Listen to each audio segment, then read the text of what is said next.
লালমনিরহাটের পাটগ্রাম সীমান্তে শূন্য রেখায় কাটা তারের বেড়া স্থাপনের কাজ বিজিবির বাধায় বন্ধ রাখতে বাধ্য হয়েছে ভারতীয় সীমান্তরক্ষী বাহিনী বিএসএফ।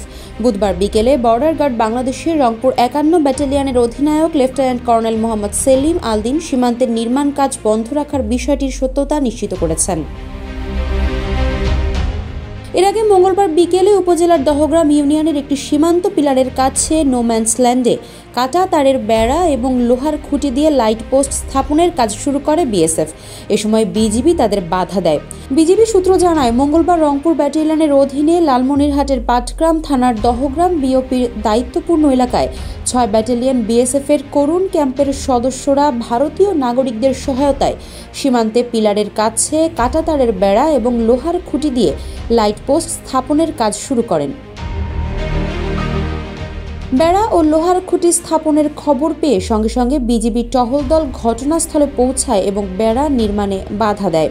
বিজিবির বাধা উপেক্ষা করে বিএসএফ সদস্যরা কাজ অব্যাহত রাখার চেষ্টা করলে বিজিবি টহল দল এমন কাজের তীব্র প্রতিবাদ জানায়। এক পর্যায়ে বিজিবি টহল দলের তীব্র প্রতিবাদের মুখে বিএসএফ সদস্যরা কাজ বন্ধ রেখে সীমান্তের ১৫০ গজ ভারতের অভ্যন্তরে পিছু হটতে বাধ্য হন।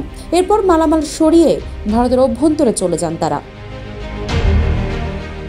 এ বিষয়ে বিজিবি পানবাড়ি কোম্পানির কমান্ডার জামিল আহমেদ জানান, বিষয়টি নিয়ে তাৎক্ষণিক মৌখিকভাবে প্রতিবাদ জানানো হয়েছে। ওই এলাকায় বিজিবি টহল দলের সার্বক্ষণিক অবস্থান সহ নজরদারি বৃদ্ধি করা হয়েছে।